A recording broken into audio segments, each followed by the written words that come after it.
या सगळ्या घडामोडींवर आपले लक्ष असणार आहे। आता राज्यातली प्रत्येक घडामोड आपण पाहूया 36 जिल्हे 72 बातम्यांमधून।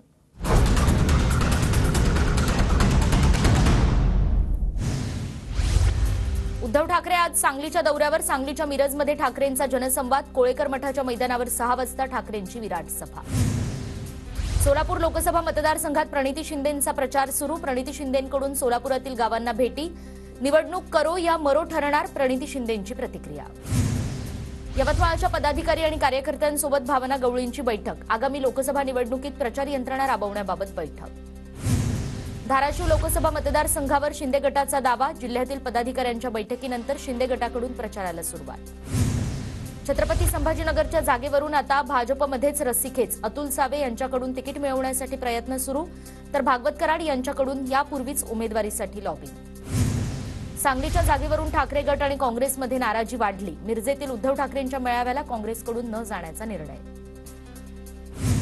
चंद्रपूर लोकसभेचा पेच अद्यापही कायम। विजय वडेट्टीवार लोकसभा लढण्यास फारसे इच्छुक नाहीत। वडेट्टीवार मुलगी शिवानीसाठी आग्रही। सध्या विजय वडेट्टीवार आणि शिवानी दिल्लीमध्ये तळ ठोकून।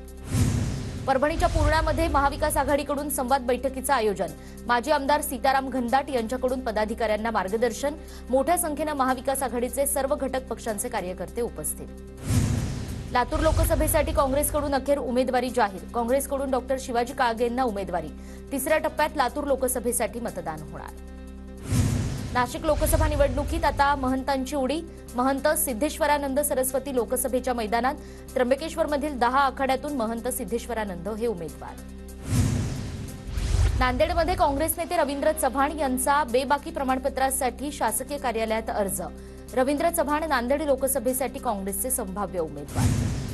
बारामतीमध्ये उद्या 2 व्यापारी मेळाव्यांचं आयोजन। दोन्ही व्यापारी मेळाव्यांना शरद पवार उपस्थित राहणार। धाराशिवच्या चिवरी गावात खासदार ओमराजे निंबाळकरांवर गावकऱ्यांचा रोष। गावात भीषण पाणी टंचाई असल्यानं ग्रामस्थांनी जाब विचारला। ओमराजेंनी गटविकास अधिकाऱ्यांना फोन लावून गावास भेट देण्याचं सांगितल्यानंतर तणाव मिटला।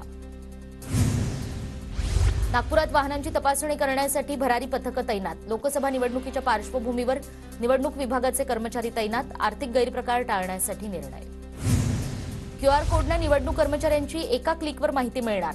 नागपूर जिल्हाधिकाऱ्यांनी राबवला पायलट प्रोजेक्ट। राज्यभर लागू होणार क्यूआर कोडचा प्रयोग। रत्नागिरी सिंधुदुर्ग लोकसभा मतदारसंघात 12,000हून अधिक पोस्टर्स उतरवण्यात आले। आदर्श आचारसंहिता लागू झाल्यानंतर बॅनर्स हटवण्याचं काम। अमरावती शहरात शांतता आणि सुव्यवस्था राखण्यासाठी प्रतिबंधात्मक आदेश लागू। लोकसभा निवडणुकीच्या अनुषंगाने पोलीस प्रशासन सज्ज।